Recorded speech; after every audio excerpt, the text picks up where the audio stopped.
Okay, let's have a look around this rather well-known Land Rover Defender 90 50th anniversary V8 automatic, the proper one.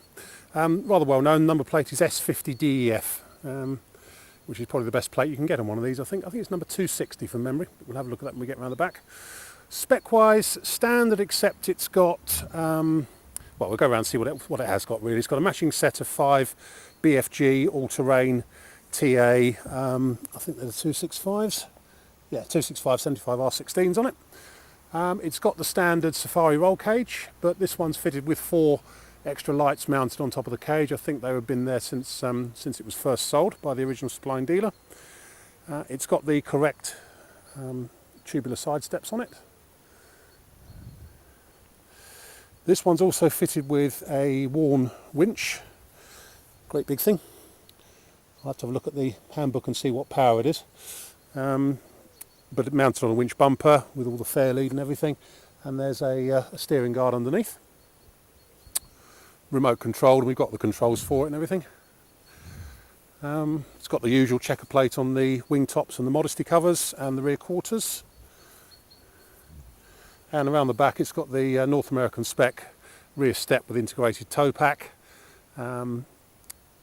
6-seater as always, air conditioning as always, automatic as always. The only differences on it, so is the 4 extra lights on the top, the winch and winch bumper, and it's also fitted with a Kenlo engine preheater, which we haven't tested. I've really got no idea how those work.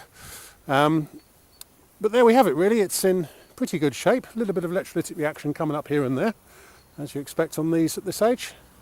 14 years old, but it's actually rather straight. We'll go around and pick out some good bits and bad bits. Around the front end, what have we got? On the bonnet there's a few minor scratches and marks here and there. A bit of bird lime that's not been removed soon enough there, which has damaged the lacquer very slightly. And it is very slightly, if you look at it like so, very slightly ripply there and there. I think someone's actually stood on the bonnet at some point, which is a silly thing to do, without checker plate down the middle.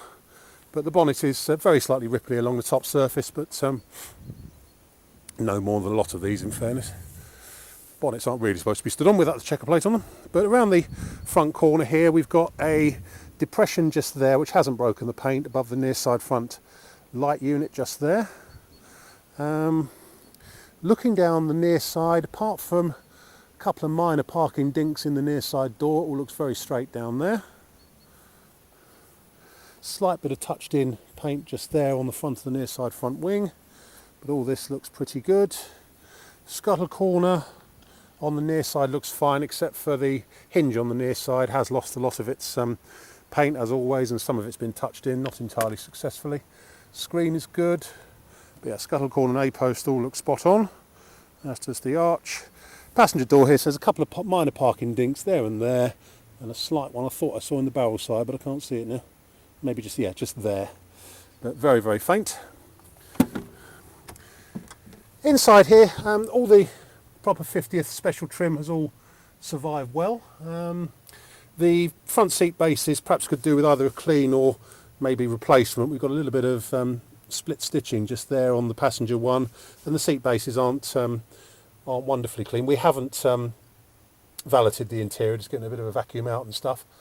But it's still got its original stereo and stuff. The carpets are all here underneath the rubber mats, which have protected them to a certain extent. In the back there's all the mats and what have you, all the carpet is all still there. Doors, oh, one thing, the speaker cover is always very very vulnerable here, and this one's been taped over, obviously someone's tried to kick it off. I've done it myself a few times. Passenger door feels good, nothing wrong with that. Tiny amount of movement in the bottom hinge pin by the look of it, but no more than that. Near side rear wing and side all look good. Bit of touched in electrolytic reaction just there, and a little bit just coming up on the near side corner panel. It's been touched in there, and it's just bubbling up a little bit there. Near side one isn't too bad. The offside one is worse, which is always the one that seems to go. It's had a work light on the back here, which has been taken off at some point. Might see if we can tidy that up a bit. Bit of reaction and paint loss just there. touched in just there. Rear cross member and the tow bar and step and everything all look in good shape.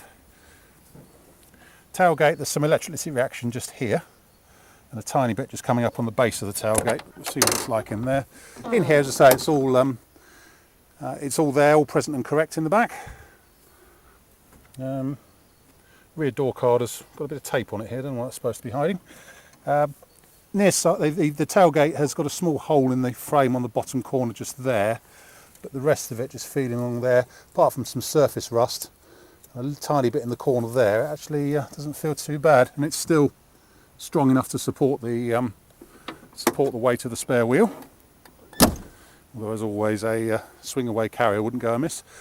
Offside rear corner, we've got quite a lot of electrolytic reaction, some of which has been touched in, some of which hasn't, coming up.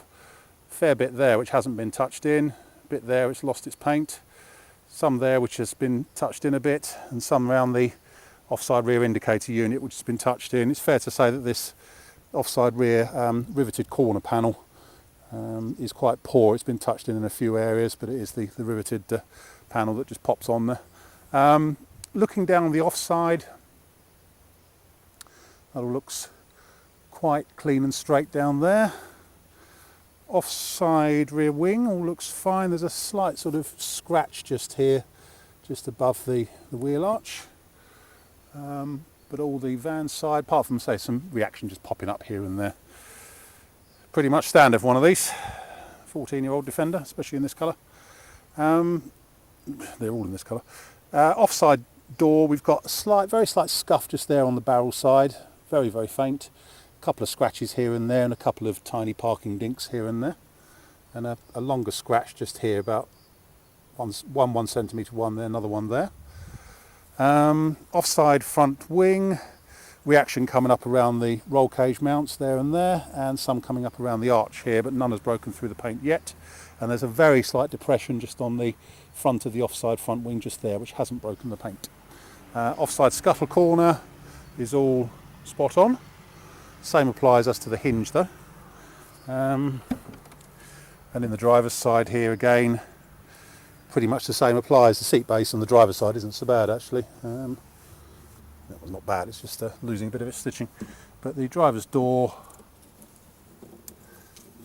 actually feels reasonably good. It's not holed underneath there by the feel of it. And again, just a tiny, tiny amount of movement in the bottom hinge. That is about it. It's a very, very representative Defender 50th, and so with S50 def on it, it's a great plate. That's about it. I think my name's Simon. You can reach me on 0118 907 1495 in the office, or you can go to our website, which is www.motodrome.co.uk for any further info. We take part exchanges, we take Visa and MasterCard, credit cards and debit cards with a 2% surcharge for credit cards, and we can have it shipped or delivered anywhere you like in the world. Certainly the UK and Europe's no problem at all. That's about it. End.